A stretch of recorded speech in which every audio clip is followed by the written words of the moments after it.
আমাদের প্রিয় মাতৃভূমি বাংলাদেশ খুব সেন্সিটিভ এন্ড ক্রুশাল একটা টাইম পার করছে। আমরা আমাদের প্রিয় মাতৃভূমির জন্য আজকের কেপটাউনের বাইতুল কুদস মসজিদ থেকে, মসজিদুল কুদস থেকে দোয়া করি আল্লাহ তাআলা আমার প্রিয় মাতৃভূমি বাংলাদেশকে হেফাজত করুক। যেটাতে আমার দেশের কল্যাণ, যেটাতে আমার দশের কল্যাণ, আল্লাহ তাআলা সেই ফয়সালা করুক। আমরা সবাই এক দেহ এক প্রাণ। বিষ্ণু বলেন, মাসালুল মুমিনিনা ফি তাওয়াদ্দিহিম ওয়া তারাহুমিহিম ওয়া তাআতুফিহিম মাসালুল জাসাদ। মুমিনদের ভালোবাসা সম্পর্ক, এটার দৃষ্টান্ত হচ্ছে, পারস্পরিক ভালোবাসা সম্পর্ক হচ্ছে কামাসালিল জাসাদ। এটা একটা দেহের মতো, আমরা সবাই মিলে এক দেহ।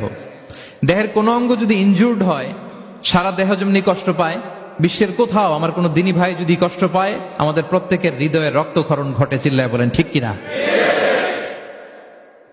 আপনার পা কেটে গেছে, এখন আমরা কি এরকম ভাবি যে পা গেছে তো কি হয়েছে, পাই না কষ্ট পাবে, সারা দেহ তো ওকে। ব্যাপারটা কেমন? দেখবেন পা কেটে গেলে রাতে ঘুম আসে না, ওইটার ব্যথায় জ্বর চলে আসে, এরকম আছে না নাই?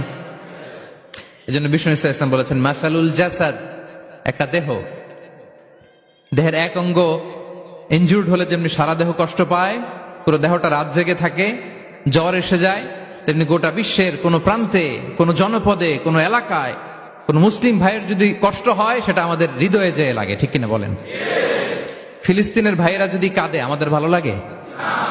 কাশ্মীরের ভাইরা যখন গৃহহীন হয়, আমরা এটা সহ্য করতে পারি? মিয়ানমারে আমার মুসলিম ভাইরা যখন নির্যাতিত হয়, আমরা কি এটা মেনে নেই? কারণ এক দেহ এক প্রাণ। আওয়াজ করে বলুন, এক দেহ এক দেহ। আজহারী সাহেবের আগমন প্রবাসীদের পক্ষ থেকে